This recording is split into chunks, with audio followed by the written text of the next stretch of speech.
Sir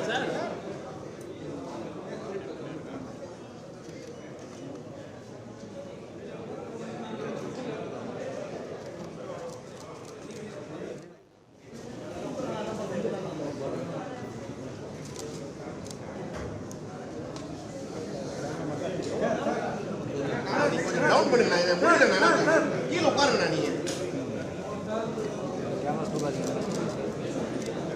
sir தமிழக காவல்துறை தலைவராக மகேஷ்குமார் அகர்வால் பொறுப்பேற்கிறார். இது தொடர்பான கூடுதல் தகவல்களை தருகிறார் எமது செய்தியாளர் கதிரவன். முழு விவரங்கள் என்ன?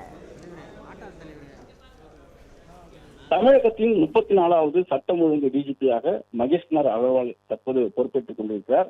டிஜிபி அலுவலகத்தில் உள்ள டிஜிபிக்கான அறைக்கு சென்று கோப்புகள் கையெழுத்திட்டு பொறுப்பேற்றுக் கொண்டிருக்கிறார். முன்னதாக டிஜிபி அலுவலக வாயில் அவருக்கு அணிவிப்பு மரியாதையும் வழங்கப்பட்டது. இதையடுத்து சட்டம் ஒழுங்கு ஏடிஜிபி அன்பு, உளவுத்துறை ஐஜி அசலாக்கருக்கு சென்னை காவல் ஆணையர் அமர்ராஜ் உள்ளிட்ட காவல்துறை உயரதிகாரிகள் புதிய டிஜிபி மகேஷ்குமார் அவர்களுக்கு பூங்கொத்து கொடுத்து வாழ்த்துக்களை தெரிவித்து வருகிறார்கள். சட்டம் ஒழுங்கு மற்றும் குற்றவியல் புலனாய்வுகளில் அதிக அனுபவம் கொண்டவர் டிஜிபி மகேஷ்குமார் அகர்வால் அவர்கள்.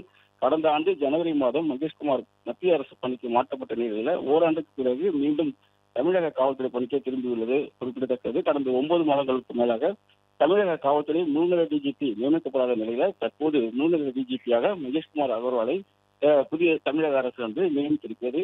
ஏற்கனவே பல்வேறு குற்ற புலனாய்வுகளில் திறம்பட செயல்பட்ட காரணத்தினால தற்போது அவர் நியமிக்கப்பட்டிருப்பதாகவும் காவல்துறை தரப்புல தெரிவிக்கப்பட்டிருக்கிறது. மகேஷ்குமார் அவர்கள் தற்போது 34வது டிஜிபியாக பதவி ஏற்றுக் கொண்டிருக்கிறார். முன்னதாக பொறுப்பேற்ற பின் உயிரிழந்த காவல்துறையின் வீர வணக்கம் சிலைக்கு மரியாதையும் செய்ய இருப்பதாகவும் அங்கு அதற்கான ஏற்பாடுகளும் நடைபெற்று வருகிறது.